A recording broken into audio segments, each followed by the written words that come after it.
Hello everyone, welcome back to my channel. We are preparing for management code number 17।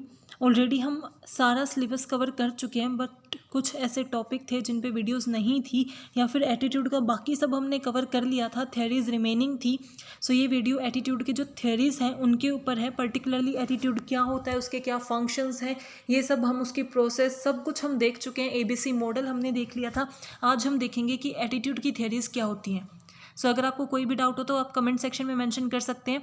And please don't forget to like, subscribe and share my channel. So first of all, type of attitude theories. So अगर आपने previous videos देखी होंगी, क्योंकि हम total 10 की जो 10 unit हैं paper 2 की 10 यूनिट हम क्या कर चुके हैं, कवर कर चुके हैं, और पेपर 1 का अब हम स्टार्ट करने वाले हैं। सो जो भी रिमेनिंग टॉपिक हैं जिन पे भी ऐसा आया हुआ है कि कुछ टॉपिक्स रहते हैं जिन पे एक्स्ट्रा हम कुछ कर सकते हैं, सो वही हम कर रहे हैं। एटीट्यूड का ऑलमोस्ट कवर हमारा सब कुछ कवर हो चुका था, बट थ्योरीज रहता था। थ्योरीज पर्टिकुलरली ऐसे मेंशन नहीं है, बट थ्योरीज हमें करनी चाहिए। सो एटीट्यूड की हमारी 4 बेसिक थ्योरी क्या होती हैं: cognitive consistency theory, functional theory, social judgement theory and self perception theory. आज चारों थ्योरी को हम डिस्कस करेंगे। कॉग्निटिव कंसिस्टेंसी थ्योरी के अंदर 4 थ्योरीज और हैं जो सब पार्ट हैं उसके: balance, congruity, affective cognitive consistency theory and cognitive dissonance theory. ये सारी थ्योरीज आज हम डिस्कस करेंगे और काफ़ी इजी हैं।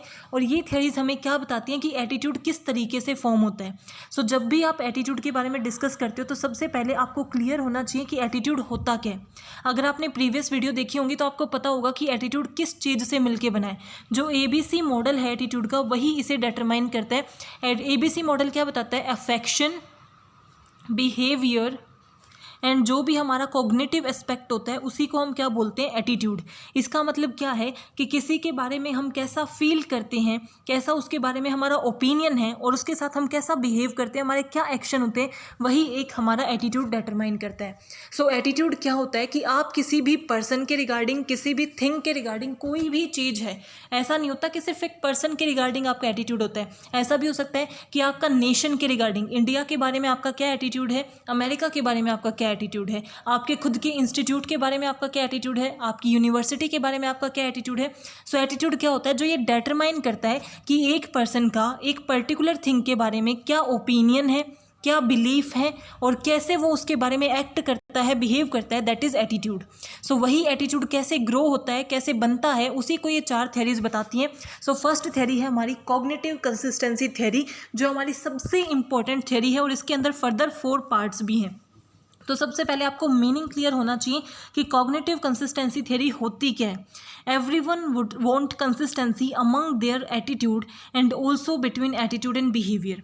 हर कोई चाहता है कि जैसा उसका एटीट्यूड होना वैसा ही वो बिहेव करे। हर कोई किस चीज़ को चाहता है? कंसिस्टेंसी। बट हर किसी के पास कंसिस्टेंसी होती नहीं है, क्योंकि हमारे कहते हैं इनकंसिस्टेंसी आ जाती है। हम सोचते कुछ हैं लेकिन हम कर कुछ और देते हैं।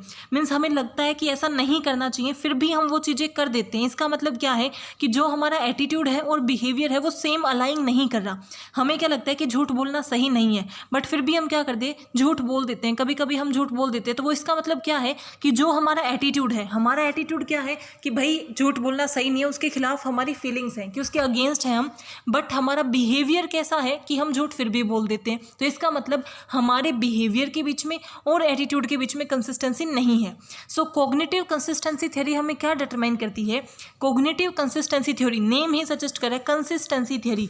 ये थ्योरी हमें क्या डिटरमाइन करती है कि क्या हमारे एटीट्यूड और बिहेवियर, यानी कि जो हम सोचते हैं, जो हमारी फीलिंग है, बिलीफ है, और जो हम कर रहे हैं, क्या वो चीज़ें अलाइन कर रही हैं या नहीं कर रही। क्या जैसा हमारा ओपिनियन है, जैसे हमारे बिलीफ हैं, जो हमारे इमोशंस हैं, क्या वैसा ही हमारा एक्शन है या नहीं। अगर जैसा हम सोचते हैं, जैसे हमारे इमोशंस हैं, अगर हमारे एक्शंस भी वैसे ही हैं, हम वर्क भी ऐसे ही करते हैं, काम भी वैसे ही करते हैं, तो इसका मतलब कंसिस्टेंसी है। बट अगर हम सोचते कुछ और है, हमारा इमोशन कुछ और है, बट एक्चुअल में हम एक्ट कुछ और करते हैं। हम ऐसे नहीं बोलते कि ये देख के लगता नहीं है वैसा है, बट ये जो बिहेव करता है ना, ऐसे समझ नहीं आता वो पर्सन कि वो पर्सन कैसा है। इसका मतलब क्या है कि उस पर्सन का एटीट्यूड अलग है और उसका जो कैसे वो एक्ट करता है वो डिफरेंट है, तो उसे हम क्या बोलते हैं, inconsistency. It create inconsistency and that lead to stress, that's why attitude need to change. अब आपको कोई भी इनकंसिस्टेंट चीज़ होती है कि आपको फॉर एग्जांपल हमने रखा है स्टडी एंड सिंगिंग, कि आपको स्टडी भी पसंद है और सिंगिंग भी पसंद है, ये आपका क्या है, किसी भी चीज़ के रिगार्डिंग परसेप्शन है, ओपिनियन है, बट फिर भी आप क्या कर रहे हो, सिर्फ एक चीज़ पे फोकस कर पा रहे हो, क्योंकि इकट्ठा सारी चीज़ें करना बहुत डिफिकल्ट हो जाता है। आपको स्टडी भी उतनी ही पसंद है, सिंगिंग भी उतनी ही पसंद है, दोनों आपको करना है, बिकॉज आपको क्या लगता है स्टडी इंपॉर्टेंट है और सिंगिंग आपका पैशन है, आपको करनी पसंद है। सिंगिंग आप करते हो बिकॉज आपको वो इंटरनल हैप्पीनेस प्रोवाइड करती है। सो ये आपके क्या है, उसके रिगार्डिंग कुछ इमोशंस हैं और बिलीव्स हैं, बट बिकॉज ऑफ प्रेशर कि आपको ऐसा लगता है कि बहुत ज़्यादा काम है, बहुत ज़्यादा बर्डन हो पाता है, तो या तो आप सिर्फ स्टडी कर सकते हो या फिर आप क्या कर सकते हो, सिर्फ सिंगिंग कर सकते हो। तो आप एक चीज़ पे फोकस करते हो, हालांकि एटीट्यूड दोनों के लिए आपका पॉजिटिव है, दोनों के लिए आपके अच्छे इमोशंस हैं, दोनों के लिए आपकी अच्छी फीलिंग है, अच्छा ओपिनियन है, बट एक्ट डिफरेंट है। तो इसका मतलब क्या है कि इनकंसिस्टेंसी है। अब अगर आप स्टडी पे ज़्यादा फोकस कर रहे हो, हमारी जो सिंगिंग है उस पर नहीं कर रहे, हालांकि वो भी आपके लिए उतनी इंपॉर्टेंट है, वो भी आपका पैशन है, तो आपको क्या लगता है कि आपके अंदर एक स्ट्रेस क्रिएट हो जाता है, क्योंकि आप अपना जैसा फील करते हो वैसा आप कर नहीं रहे, वैसे आपके एक्ट नहीं है। तो इनकंसिस्टेंसी क्या करती है, स्ट्रेस क्रिएट करती है, इसीलिए हमें अपने एटीट्यूड में चेंज करने की रिक्वायरमेंट पड़ती है। तो सिंपल सी चीज़ जो हमने अभी तक पढ़ी वो क्या है कि एक पर्सन का क्या है, एटीट्यूड है, ठीक है। अब उस एटीट्यूड में क्या चीज़ें होती हैं कि वो क्या ओपिनियन है, कैसे उसका क्या ट्रस्ट है, क्या इमोशंस है, और कैसे वो एक्ट करता है। अगर जैसे उसके ओपिनियन और इमोशन है वैसा ही वो एक्ट कर देता है तो वो क्या होती है, कंसिस्टेंसी। और कंसिस्टेंसी तो बिल्कुल सही है, बट जो उसका ओपिनियन है, जैसा उसका इमोशन है वैसा वो एक्ट नहीं करता, तो उसे हम क्या बोलते हैं, इनकंसिस्टेंसी। और इनकंसिस्टेंसी होने की वजह से क्या होता है, स्ट्रेस क्रिएट होता है, और हम नहीं चाहते कि हमारे अंदर स्ट्रेस हो, कोई बर्डन हो, इसीलिए हमें क्या करना पड़ता है, अपने एटीट्यूड को चेंज करना पड़ता है। फॉर एग्जाम्पल जो हमने अभी लिया, I want to do singing not study, it means inconsistency between attitude, कि आपको एक चीज़ चुननी पड़ जाए तो आपके एटीट्यूड के बीच में क्या आ जाती है, इनकंसिस्टेंसी आ जाती है, बिकॉज आपकी फीलिंग, आपकी इमोशन उसके रिगार्डिंग सेम है। एक और एग्जाम्पल क्या है, नेगेटिव एटीट्यूड फॉर स्मोकिंग, कि आपको क्या लगता है कि स्मोकिंग बिल्कुल सही नहीं है, वो आपकी हेल्थ के लिए बिल्कुल सही नहीं है, बट स्टिल आप स्मोक करते हो। तो इसका मतलब क्या हुआ कि आपका जो बिलीफ है, जो आपका इमोशन है वो अगेंस्ट है उसके, बट स्टिल आपके एक्शंस में वो चीज़ें हैं, इसका मतलब आपकी इनकंसिस्टेंसी है। और यही इनकंसिस्टेंसी क्या करती है, जैसे आप कभी भी कुछ गलत काम करते हो जिसके लिए आपका मन नहीं मानता, फिर भी आपको वो काम करना पड़ता है ना, तो इसका मतलब जो आपके बिलीफ हैं, जो आपकी इमोशन है, आप उसके अगेंस्ट होके कुछ कर रहे हो, तो चाहे वो चीज़ कितनी ही सही हो बाकियों के लिए, आपको वो क्या करती है, आपके लिए वो हमेशा स्ट्रेस क्रिएट करती है। जब तक वो खत्म नहीं हो जाएगी ना, आपके माइंड में ये लगा ही रहता है कि मैंने ऐसा क्यों किया या मुझे ऐसा नहीं करना चाहिए। तो इसका मतलब क्या है, जब भी जैसी हमारी थिंकिंग है उसमें इनकंसिस्टेंसी आती है, उसकी वजह से क्या हो जाता है, हमारा स्ट्रेस क्रिएट होता है। तो इसके अंदर सब थियरीज क्या है, बैलेंस थियरी। पहली थियरी क्या है, बैलेंस, वो इसका क्या था, एटीट्यूड थियरी का बेस था।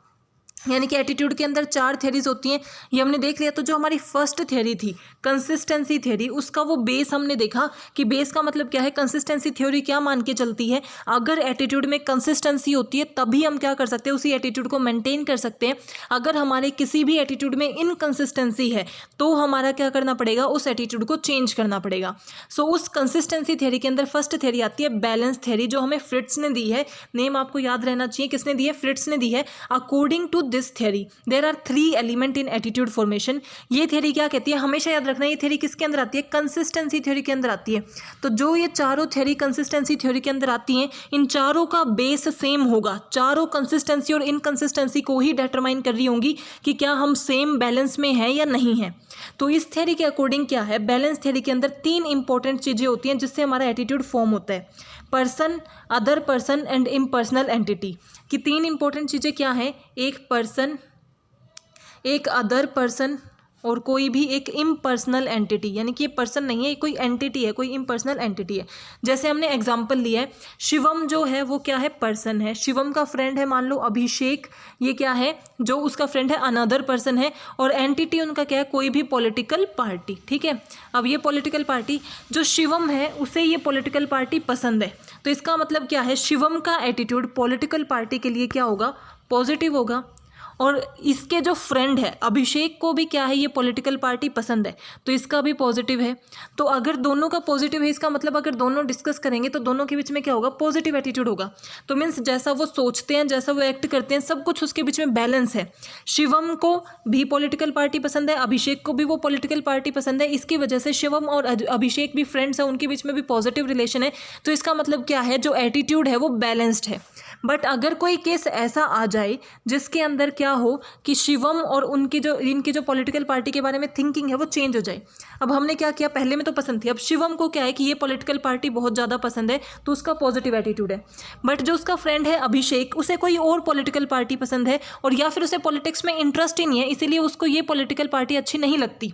तो एक फ्रेंड का क्या है, नेगेटिव एटीट्यूड है, और एक का पॉजिटिव। तो अब अगर आप खुद देखो, आपको कोई चीज़ बहुत ज़्यादा पसंद हो और आपके फ्रेंड को बिल्कुल ना पसंद हो, तो आप उस चीज़ में जब डिस्कस करते हो तो क्या होता है, डिसएग्रीमेंट्स होते हैं, जिसकी वजह से इनकी रिलेशन भी क्या हो जाती है, नेगेटिव हो जाती है। इनके बीच में भी जो एटीट्यूड का रिलेशन हो जाएगा वो क्या हो जाएगा, नेगेटिव।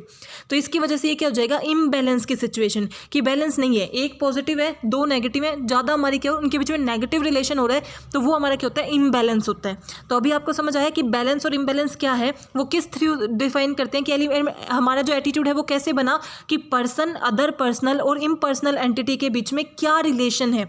अगर पर्सन और अदर पर्सन और इम्पर्सनल एंटिटी के बीच में पॉजिटिव रिलेशन है, इसका मतलब सब कुछ क्या है, बैलेंस्ड है। बट अगर पॉजिटिव रिलेशन नहीं है तो इम्बैलेंस है, और एटीट्यूड में चेंज करने की रिक्वायरमेंट है। क्योंकि अगर ये इम्बैलेंस बना रहा, शिवम और उसका जो फ्रेंड अभिषेक है, अगर उसमें इसी तरीके से इम्बैलेंस बना रहा, तो एक तो उनका भी नेगेटिव हो गया एक दूसरे के टुवर्ड्स एटीट्यूड, आगे क्या होंगे, फिर उनके झगड़े होंगे, ऐसा हो सकता है कि उनकी फ्रेंडशिप टूट जाए। तो इस केस में उन्हें क्या करना पड़ेगा, अपने एटीट्यूड को चेंज करना पड़ेगा। तो 3 चीज़ें हो सकती हैं वो करें जो अपने एटीट्यूड को चेंज करने के लिए, या तो वो क्या करे, सेल्फ को चेंज कर ले, कि शिवम खुद को ही चेंज कर ले, कि शिवम को पॉलिटिकल पार्टी पसंद थी ना, तो वो कह दे कि चल छोड़ ना, मेरे फ्रेंड को नहीं पसंद तो मुझे भी नहीं पसंद। या फिर वो दूसरे को परसुएड कर ले, कि वो अभिषेक को परसुएड कर ले, यहाँ तो शिवम खुद के परसेप्शन को चेंज कर ले कि भाई मेरे लिए मेरा फ्रेंड ज़्यादा इंपॉर्टेंट है, पॉलिटिकल पार्टी इंपॉर्टेंट नहीं है। या फिर वो अभिषेक को परसुएड करे कि कितनी तो अच्छी पार्टी है, बुरा क्यों है, आपको गलत अच्छी क्यों नहीं लगती, उसके सारे डाउट्स को क्लियर करे। या फिर क्या करे, दोनों एक्सेप्ट कर लें कि सबकी अपनी अपनी चॉइस हो सकती है, तो क्या किया जा सकता है, उस नेगेटिव एटीट्यूड को चेंज किया जा सकता है। सो ये क्या थी हमारी बैलेंस थ्योरी। तो बैलेंस थ्योरी क्या कहती है कि एटीट्यूड किस चीज़ पे फॉर्म होता है, वो 3 चीज़ों पे डिपेंड करता है, पर्सन, अदर पर्सन और इम्पर्सनल एलिमेंट। अगर उनके बीच में, सबके बीच में पॉजिटिव है, if all these 3 share positive relation, कि तीनों के बीच में अगर पॉजिटिव है तो वो क्या हो जाएगा, balance. Even if a person and other person have a same attitude toward personal entity, then it is also balance. कि अगर केस ऐसा होता कि इसे ये नापसंद है, मीन्स इसे ये नहीं पसंद, इसको भी ये नहीं पसंद, तो इनके बीच में क्या होगा, बैलेंस ही तो होगा ना। हमें एक पर्सन और दूसरे पर्सन के बीच में, अभिषेक के बीच में, और जो ये हमारा क्या था, अभिषेक और ये हमारा था शिवम, इन दोनों के बीच में एटीट्यूड देखना है। इसे भी ये पॉलिटिकल पार्टी नहीं पसंद, इसे भी ये पॉलिटिकल पार्टी नहीं पसंद, तो दोनों के बीच में क्या हो जाएगा, पॉजिटिव एटीट्यूड हो जाएगा। इसको भी हम बैलेंस्ड सिचुएशन बोलते हैं, क्योंकि दोनों की ये जो इक्वेशन है वो सेम आ रही है, दोनों की एक दूसरे के लिए इक्वेशन और पॉलिटिकल पार्टी के लिए इक्वेशन सेम आ रही है। बट जब उन दोनों की इक्वेशन चेंज हो जाए, देखो ये हम ए बी और ये वो पॉलिटिकल पार्टी है, अगर उसकी इसके साथ और इसके साथ इक्वेशन सेम है, यहाँ नेगेटिव है और यहाँ पॉजिटिव है, इसकी भी यहाँ पॉजिटिव है और यहाँ नेगेटिव है, तो ये बैलेंस है। अगर इसकी यहाँ भी पॉजिटिव है, यहाँ भी पॉजिटिव है, यहाँ भी पॉजिटिव है, यहाँ भी पॉजिटिव है, तो भी बैलेंस है। बट यहाँ तो एक की पॉजिटिव है, एक की नेगेटिव, यानी कि इन दोनों की ये जो मैच नहीं हुई, यहाँ पे भी मैच नहीं हुई, या मैच हो जाए तो वो हमारा क्या हो जाता है, नेगेटिव या फिर इम्बैलेंस, कि ए है, बी है और ये सी है, तो इनके लिए इसकी नेगेटिव है बट इसकी पॉजिटिव है। इसका मतलब यहाँ पे उनका बैलेंस नहीं हुआ, जिसकी वजह से यहाँ पे भी उनकी नेगेटिव रिलेशन हो गई, तो वो हमारा क्या होता है, इम्बैलेंस, जिसे चेंज करने की रिक्वायरमेंट होती है, सो दैट वो अच्छे से अपनी जो भी रिलेशंस है उसे कैरी ऑन कर सके। But if the attitude of a person and other person vary, कि जब भी एक पर्सन और अदर पर्सन का एटीट्यूड वेराई करता है, जो इम्पर्सनल है एलिमेंट उसके लिए, तो फिर इम्बैलेंस की सिचुएशन आती है, जिसे कैसे ठीक किया जा सकता है, या तो खुद को चेंज करके, या सामने वाले को परसुएड करके, या फिर एक दूसरे को अंडरस्टैंड करके, एक कॉमन नेगोशिएशन अंडरस्टैंडेबिलिटी के थ्रू। Now second is congruity theory. तो पहली थ्योरी हमारी क्या, सबसे मेन थ्योरी जो हम डिस्कस कर रहे हैं वो क्या है, एटीट्यूड की कंसिस्टेंसी थ्योरी। कंसिस्टेंसी थ्योरी क्या कहती है कि अगर हमारा बिहेवियर भी वैसा ही है जैसा हम इमोशन है, जैसे फीलिंग है, तो हमारी कंसिस्टेंसी, अगर वैसा नहीं है तो इनकंसिस्टेंसी है। और हमें इनकंसिस्टेंसी में नहीं रहना, क्योंकि वो स्ट्रेस क्रिएट करता है। इसीलिए हमें क्या करना पड़ता है, अपने एटीट्यूड को चेंज करना पड़ता है, ताकि हम बैलेंस हो जाएं, कंसिस्टेंसी में आ जाएं। तो सबसे पहले हमने की उसके अंदर बैलेंस थ्योरी। बैलेंस थ्योरी क्या कहती है कि 3 एलिमेंट के ऊपर डिपेंड करती सकता है, ये क्वेश्चन पूछा जा सकता है कि बैलेंस थ्योरी के 3 एलिमेंट कौन से हैं, person, other person and impersonal entity. उसके बेस पे क्या होता है, उनका एटीट्यूड फॉर्म होता है। नाउ कॉन्ग्रुइटी थ्योरी क्या कहती है, उसी के जैसी थ्योरी है, ये चार्ल्स ने हमें दी है। इसके अंदर भी 3 चीज़ें होती हैं, जैसे उसके अंदर पर्सन, अदर पर्सन और हमारा क्या था, इम्पर्सनल एलिमेंट। इसके अंदर क्या है, पर्सन, सोर्स एंड कॉन्सेप्ट। जैसे पर्सन, सोर्स और कॉन्सेप्ट वही 3 चीज़ें, बस नेम चेंज हो गया है क्योंकि हमें अलग ऑथर ने दी हैं। For example, Amit is a person and his father is source, कि एक पर्सन है वो है अमित, उसके जो फादर हैं वो क्या है, सोर्स, जैसे वो अदर पर्सन था।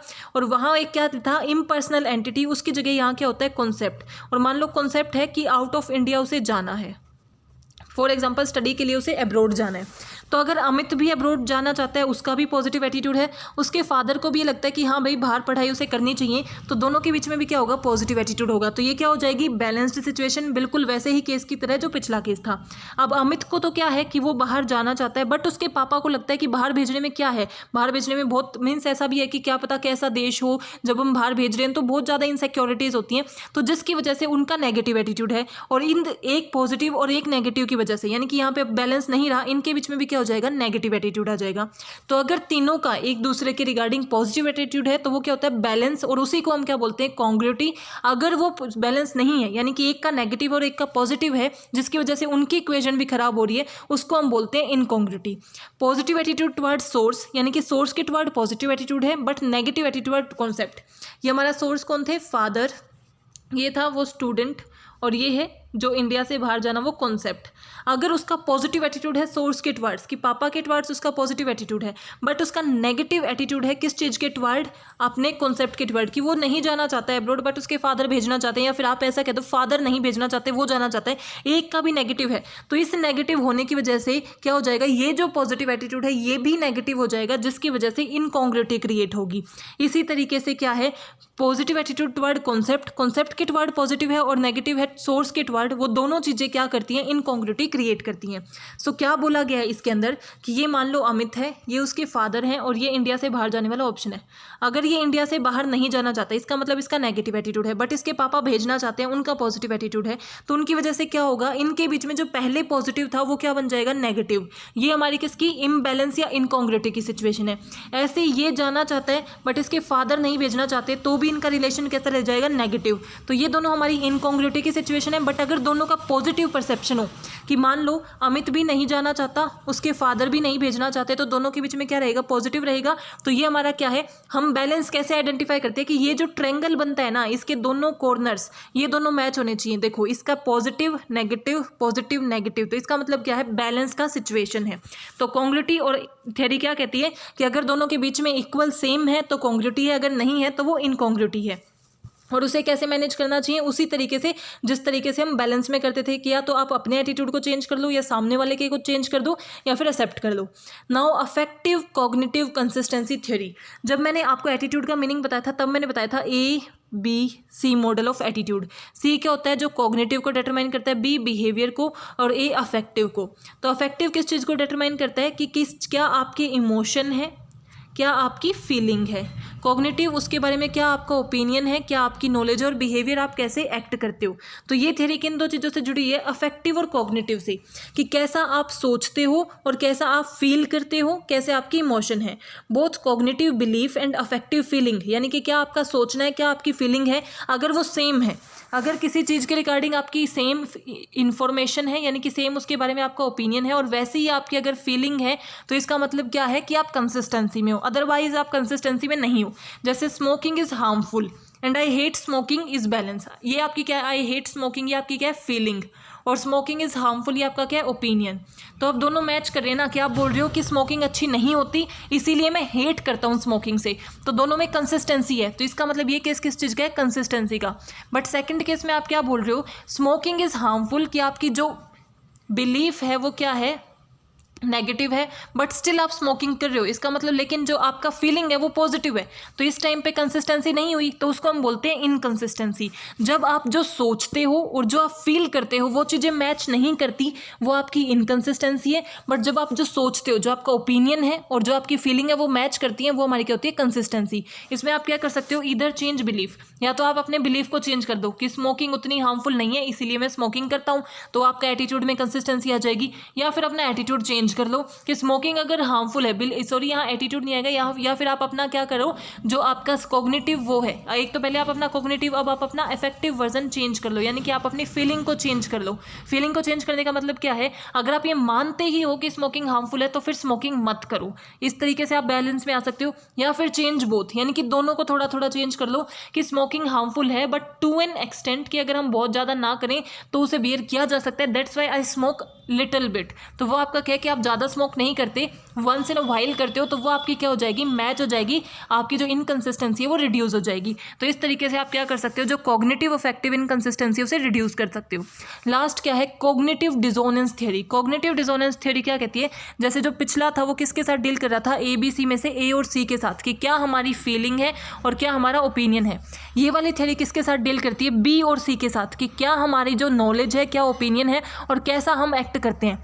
जैसा हमारा ओपिनियन है अगर वैसा ही हम एक्ट करते हैं तो हमारी क्या होती है, कंसिस्टेंसी होती है, बट अगर हम वैसा एक्ट नहीं करते तो इनकंसिस्टेंसी होती है। Dissonance is when two thought in your mind contradict then it is generate a mental discount attention. इसका मतलब सिंपल सी बात है कि अगर आपके माइंड में दो थॉट हैं लेकिन वो कॉन्ट्राडिक्ट कर रहे हैं, यानी कि आप सोचते कुछ और हो और करते कुछ और हो, तो इसका मतलब क्या है, इनकंसिस्टेंसी है। बट और उसी इनकंसिस्टेंसी को हम क्या बोलते हैं, डिसोनेंस। लेकिन अगर आप जैसा सोचते हो वैसा ही आप करते हो तो इसका मतलब क्या है, नो डिसोनेंस। आप सोचते हो कि आपको नेट के लिए प्रिपेयर करना है, आप हर दिन 2 घंटे दोगे पेपर 1 को और 1 घंटा दोगे पेपर 2 को, वो आपका सबका अलग अलग सोचने का तरीका, जैसा आप सोचते हो वैसा ही अगर आप कर रहे हो तो इसका मतलब क्या है, कंसिस्टेंसी है। बट अगर आप वैसा नहीं कर रहे तो डिसोनेंस है या फिर इनकंसिस्टेंसी है। थॉट 1 रिलेटेड टू बिलीफ, यानी कि पहला किससे रिलेटेड होगा, आपके बिलीफ से, कि कॉग्निटिव एस्पेक्ट से रिलेटेड होगा, और दूसरा आपके बिहेवियर से यानी कि एक्शन से। तो आप ये देखते हो कि क्या आपका बिहेवियर और जो आपका कॉग्निटिव बिलीफ है, जो आपका ओपिनियन है, वो मैच कर रहा है या नहीं। जैसे इसका एग्जाम्पल क्या है, liars are bad people and I have to lie for his happiness. मुझे पता है कि जो झूठ बोलते हैं वो अच्छे इंसान नहीं होते, लेकिन मुझे इसकी खुशी के लिए झूठ बोलना पड़ेगा। तो इसका मतलब क्या है, जो आप सोच रहे हो, जो आपका कॉग्निटिव बिलीफ है वो क्या है, उसके टुवर्ड्स नेगेटिव है, बट आप फिर भी झूठ बोल रहे हो तो इसका मतलब पॉजिटिव। इसका मतलब यहाँ क्या है, इनकंसिस्टेंसी है। जो आप सोच रहे हो वैसा आप नहीं कर रहे। अगर आपको लगता है कि झूठ बोलना बिल्कुल गलत है तो आपको झूठ बोलना ही नहीं चाहिए। तो इस टाइम पे आप क्या कर सकते हो, या तो अपने बिलीफ को चेंज करो कि झूठ, सारे लायर्स बुरे नहीं होते, कुछ ऐसे भी होते हैं जो झूठ बोलते हैं बट उनके इंटेंशंस खराब नहीं होती उस टाइम पे। तो या तो अपने आप क्या करो, बिलीफ को चेंज कर लो, या फिर अपने एक्शन को चेंज कर लो। कि अगर आप अपना ये बिलीफ चेंज नहीं कर सकते, आपको ये लगता है भाई जो झूठ बोलते हैं वो गलत ही होते हैं, वो बैड ही होते हैं, तो फिर आप किसी भी कॉस्ट पे झूठ नहीं बोलोगे, तभी पे आप क्या हो सकते हो, कंसिस्टेंसी में आ सकते हो।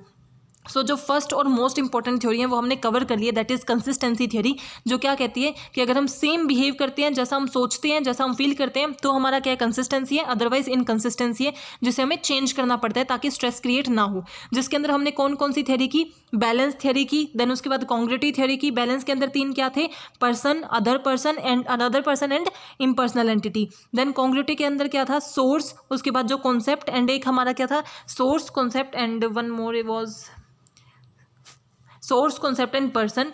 देन अफेक्टिव कॉग्निटिव थ्योरी जो ए और सी पे फोकस करता है, ABC मॉडल के, और कॉग्निटिव डिसोनेंस थ्योरी जो किस पे फोकस करता है, सी और बी पे फोकस करता है। नाउ फंक्शनल थ्योरी जो सेकंड थ्योरी है, क्योंकि फर्स्ट थ्योरी थी consistency theory, then functional theory, उसके बाद सोशल परसेप्शन थ्योरी। तो फंक्शनल थ्योरी क्या कहती है कि this theory state that people hold और express attitude in to serve number of function और साइकोलॉजिकल नीड, कि वो अपने कैसा काम उन्हें करना है, क्या फंक्शंस को, किन नीड को वो सर्व करना चाहते हैं, उनके बेस पे वो एटीट्यूड बनाते हैं। हमारी क्या नीड है, हमें क्या चीज़ें चाहिए, उसके बेस पे हम क्या कर लेते हैं, अपना एटीट्यूड बना लेते हैं। तो 4 बेसिक नीड कौन सी होती है, ये क्वेश्चन पूछा गया है कि आपकी 4 नीड फंक्शनल थ्योरी के अंदर, या जो भी एटीट्यूड के 4 फंक्शंस क्या होते हैं, जो हमने ऑलरेडी डिस्कस भी कर लिए थे। तो वो 4 फंक्शन क्या है, utilitarian function, ego defensive, value expressive and knowledge function. So utilitarian function क्या कहता है, which means work on reward और पनिशमेंट, कि आप रिवॉर्ड और पनिशमेंट के बेस पे क्या करते हो, एटीट्यूड बना लेते हो। अगर आपको रिवॉर्ड मिलता है, अगर कोई आपको अप्रिशिएट करता है, आपको कोई प्रेज करता है, तो आपका पॉजिटिव एटीट्यूड बन जाता है। अगर किसी चीज़ के रिगार्डिंग आपको डांट मारी जाती है, अगर आपको स्कोल्ड किया जाता है, आपको पनिश किया जाता है, तो उस चीज़ के रिगार्डिंग आपका क्या बन जाएगा, नेगेटिव एटीट्यूड बन जाएगा। जैसे आप एक ऑर्गेनाइजेशन में काम करते हो और आपकी वजह से प्रॉफिट हुआ है, आपने कोई टास्क जल्दी कंप्लीट किया, तो आपको क्या पता चल जाएगा कि अगर मैं टाइमली पूरा करता हूँ, टाइमली पूरा करना, डिसिप्लिन के टुवर्ड्स आपका पॉजिटिव एटीट्यूड होगा। लेकिन लेट आने की वजह से आपको डांट पड़ती है, पनिशमेंट मिलती है, तो आपका जो लेट आना है, डिले है, उसके टुवर्ड्स क्या हो जाएगा, नेगेटिव एटीट्यूड हो जाएगा।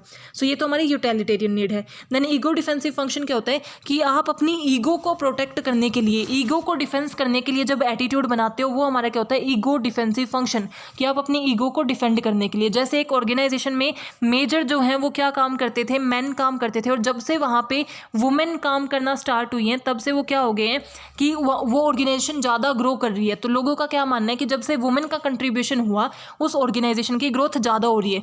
तो वो मैन की ईगो को क्या कर रहा है, हर्ट कर रहा है, एकदम अफेक्ट कर रहा है। तो वो अपने इस डिफेंस, अपनी ईगो को डिफेंड करने के लिए क्या बनाएंगे कि ये जो वुमेन है ये हमारी पोजीशन कभी नहीं ले सकती, इन्हें तो रिप्लेस कर दिया जाएगा, या फिर ये शुरू शुरू में अच्छा कर रहे हैं। ये एटीट्यूड उन्होंने उनके खिलाफ क्यों बनाया, क्योंकि वो अपनी ईगो को डिफेंड करना चाहते थे। तो वो हमारा क्या होता है, ईगो डिफेंसिव फंक्शन।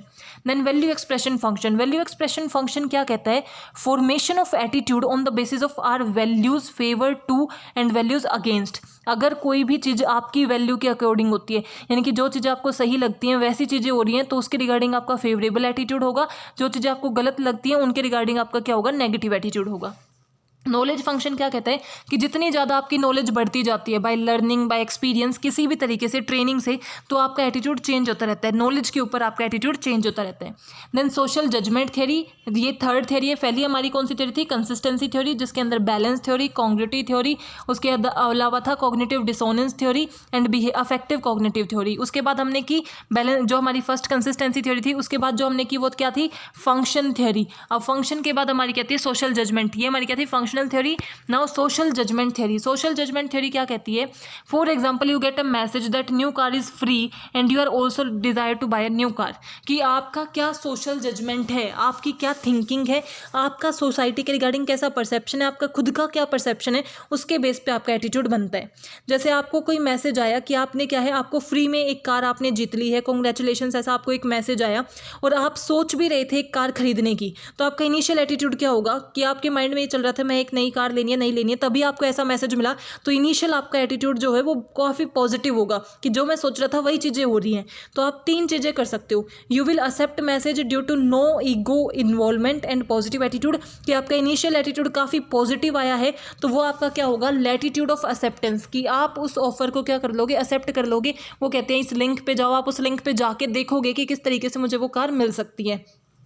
अगर आपकी ईगो इन्वॉल्वमेंट उसमें होगी और मीन्स आप उसे रिजेक्ट कर दोगे, क्यों, क्योंकि आपको लगेगा, आपको वो ऑब्जेक्शनेबल लगेगा कि इस तरीके से कोई कार नहीं जीत सकता, फ्री में किसी को कुछ नहीं मिलता, तो ये काफ़ी फ्रॉड मैसेज है, तो आप उसे क्या कर दोगे, रिजेक्ट करोगे। यानी कि आपकी क्या जजमेंट है उस टाइम पे। और then you will lie between neither accept और नो रिजेक्ट। ना तो आप ये कर पाओगे, मीन्स आप लिंक पे तो गए, लिंक पे आपने जाके देखा कि भाई कैसे मिल सकते हैं, फिर आपने देखा ये कह रहे हैं 10 व्हाट्सअप ग्रुप के पास भेजो, ये भेजो, वो भेजो, तो आपको लगता है कि नहीं मिलेगा, तो आप एक्सेप्ट और रिजेक्ट के बीच में जब रह जाते हो, उसे हम बोलते हैं लैटिट्यूड ऑफ नॉन कमिटमेंट, कि आप एक फाइनल कमिटमेंट ले नहीं पाए कि मुझे करना है या नहीं करना। तो हमारा सोशल जजमेंट थ्योरी क्या कहती है कि हमारा जो इनिशियल एटीट्यूड मिलता है, कोई भी मैसेज अगर हमें मिलता है तो उसके टुवर्ड्स हमारा इनिशियल एटीट्यूड, पहला जो एटीट्यूड बनता है वो किस अकॉर्डिंग बनता है कि हमारी उस टाइम पे क्या नीड है, और उस एटीट्यूड के बेस पे ही हम फर्दर एटीट्यूड बनाते हैं कि वो हमारा एक्सेप्टेंस का होगा, रिजेक्शन का होगा या नो कमिटमेंट का होगा। इसीलिए इनिशियल एटीट्यूड जो है, जिसे हम एंकर भी बोलते हैं, वो सबसे इंपॉर्टेंट रोल प्ले करता है हमारे फ्यूचर के एटीट्यूड फॉर्मेशन में और फ्यूचर की जजमेंट में। Now last is self perception theory. Self perception का मतलब क्या है, खुद के बारे में आप क्या सोचते हो, आपकी खुद के बारे में क्या इंटरप्रिटेशन, आपकी खुद की क्या परसेप्शन है, आप खुद को कैसा समझते हो, क्या समझते हो, कितना ऊपर समझते हो, कितनी वैल्यू करते हो, क्या वर्थ समझते हो, उसके बेस पे आप क्या करते हो, एटीट्यूड फॉर्म करते हो। That is of self perception theory. So attitude formation कैसे होता है, लर्निंग थ्रू पर्सनल एक्सपीरियंस, कि आपने जो भी एक्सपीरियंस किया उसके बेस पे आपने अपना एटीट्यूड फॉर्म कर दिया। आप जैसे लोगों से मिले, आपने उसी तरीके से लोगों को पहचानना शुरू कर दिया। नॉलेज एंड एजुकेशन, आप अपनी नॉलेज एंड आपके एजुकेशन के बेस पे समझते हो, एटीट्यूड बनाते हो। रिवॉर्ड एंड पनिशमेंट, अगर आपको किसी चीज़ के लिए रिवॉर्ड मिला है तो आप उसके लिए पॉजिटिव एटीट्यूड बना लेते हो, जिसके रिगार्डिंग पनिशमेंट मिली है उसके रिगार्डिंग नेगेटिव बना लेते हो। आपके कल्चर के बेस पे, जैसे हिंदू कल्चर है, मुस्लिम कल्चर है, सब अपने कल्चर के बेस पे उन्होंने क्या बना रखे हैं, अपने एटीट्यूड बना रखे हैं। अब हमारे कल्चर में ऐसा हो सकता है कि जो हिंदू कल्चर होता है उसके चीज़ में आप क्या हो सकता है कि किसी चीज़ को खाना, किसी चीज़ को ना खाना, ये सही या गलत माना जाता है, उसका एटीट्यूड आपके लिए क्या होता है, डिफरेंट होता है। उसी तरीके से अगर हम चाइनीज़ अमेरिकन कल्चर में देखें तो उनके लिए वो चीज़ें अलग होती हैं। तो कल्चर बाय कल्चर भी आपका क्या बन सकता है, एटीट्यूड बन सकता है। या फिर जो आप ऐड देखते हो, मास मीडिया, जो आप सोशल मीडिया चलाते हो, वहाँ पे जो चीज़ें देखते हो उसके बेस पे आपका एटीट्यूड बन सकता है। आपकी फैमिली के लोगों का क्या परसेप्शन है उसके बेस पे आपका एटीट्यूड बन सकता है। तो ये हमारी क्या है, self perception theory. So I hope you are clear with this theory. I hope you are clear with all the theories. If you have any doubt, please mention in comment section, and don't forget to like, subscribe and share my channel. Thank you. Keep supporting.